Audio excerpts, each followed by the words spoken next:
आज मी बनवणार आहे पालक पुरी। तर पालक आपल्याला नुसते पानं घ्यायचे आहेत आणि काड्या आपण ह्या दुसऱ्या भाजीला यूज करू शकतो किंवा नसेल करायचं तर टाकून द्यायच्या। आपल्याला नुसता पालाच घ्यायचा आहे असं। खाण्यासाठी गरम गरम पालक पुरी अशी पौष्टिक, कारण पालकाची भाजी शक्यतो खात नाहीत लहान मुलं, तर त्यांच्यासाठी असं नवीन काहीतरी करून दिलं तर खातेत मग। निसून घेतलेला आहे, आता स्वच्छ धुवून घेते। तर धुवून घेतलेला आहे आणि इकडे मी पाणी गरम करून ठेवलेलं आहे, यामध्ये टाकून घेणार आहे आणि एक 2 ते 3 मिनिट शिजवून घेणार आहे। 2च मिनिट घेणार आहे, खूप जास्त वेळ नाही शिजवून घेणार। मी ना हिरव्या मिरच्या, ओवा, जिरी, धना पावडर हे टाकलेलं आहे आणि यामध्ये आपल्याला अद्रक लसणाची पेस्ट टाकायची आहे आणि 1 चम्मच बडीशेप टाकलेले आहे। तर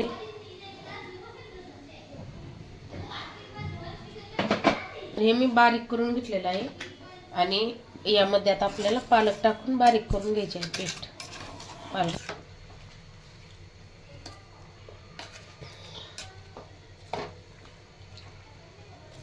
पाहू शकता, पालक आपला 2 ते 3 मिनिट शिजवून घेतलेला आहे। आता हे पाणी टाकून पाणी यूज करू शकता हे, आणि नसेल एवढं लागत तर टाकून द्यायचं। तुम्ही अर्धा लिंबू पिळून घेता येईल।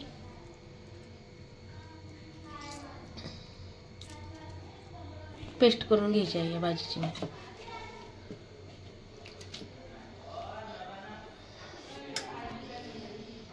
मी पेस्ट करून घेतलेली आहे।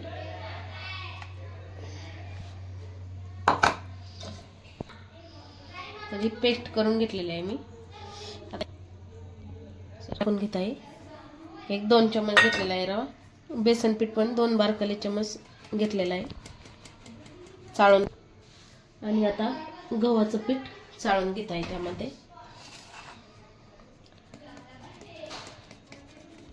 चवीनुसार मीठ टाकून घेतलेलं आहे।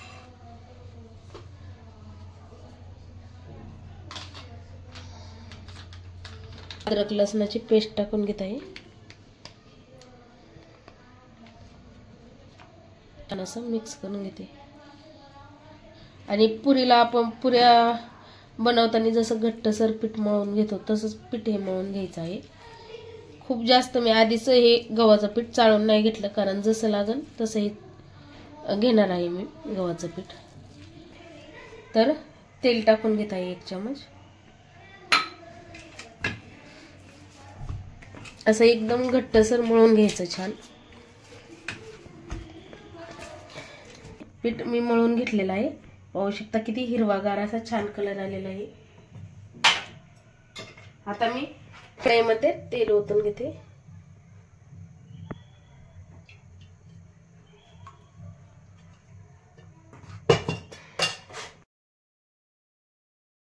एक गोळा घेतलेला आहे, हा आता लाटून घेते। थोडस एकदम थोडस असं तेल लावून लाटून घ्यायचं, किंवा नसेल असं लाटता येईल तर थोडस पीठ लावून लाटून घ्यायचं। मग ही पुरी एकसारखी अशी लाटायची।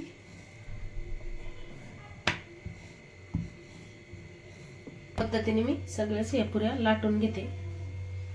असं गोळा करून घेतलेला आहे छोटाला। तर बिना पिठाच्या आणि न तेल लावता पण छान अशा लाटता येतात, पाहू शकता। चिकटते काही नाही, कणिक छान असं मळलं नाही तर मग पुऱ्या ही व्यवस्थित येतात आणि लाटताना आपल्याला पीठ हे काही लावायची गरज नाही पडत, तेल किंवा पीठ। पाहू शकता एकदम अशी छान अशी झालेली आहे लाटून। तर आपल्याला हिरव्या पालेभाजीतून जीवनसत्व भेटते, तर आपल्याला असं सारखं सारखंच अशी भाजी हे खाऊ नाही वाटत ना, त्यामुळे असे वेगवेगळे पदार्थ करून खायचे। वेगवेगळे पदार्थ पण करायला भेटतात, खायला पण भेटतात।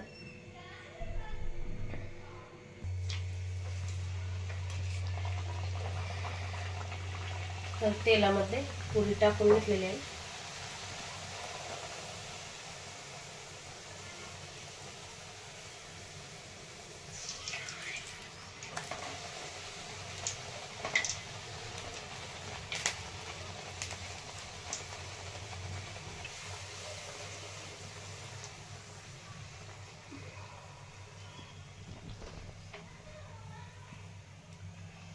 तर पालकपुरी अशी खूप छान आणि खुसखुशीत खायला होती. बटाट्याच्या भाजीसोबत किंवा शेंगदाण्याच्या चटणीसोबत किंवा दह्यासोबत किंवा चहा सोबत खाऊ शकता. म्हणजे चहा पितानी हा नाश्ता म्हणून नुसत्याच खाऊ शकता. नुसत्या पण खूप छान लागतात खायला. सगळ्या पुऱ्या बनवून घेते. व्हिडिओ आवडला तर लाईक करा, सबस्क्राईब करा.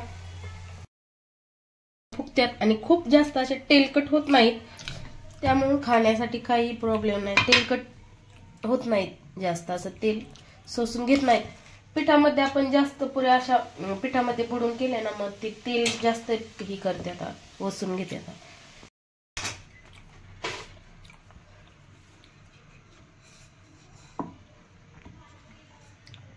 ज्या साईडने असं एकदम मऊ असतं त्या साईडने आपण आधी टाकायची पुरी, कारण मग फुगत्यात.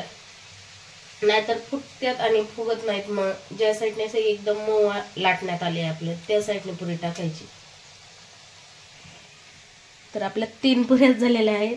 आता बाकीच्याही पुऱ्या मी बनवून घेत आहे.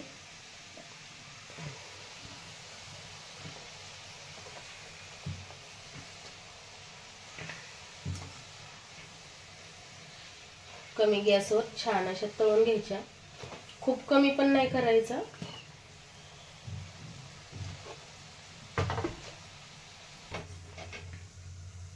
अजिबात तेलकट होत नाहीत, पाहू शकता.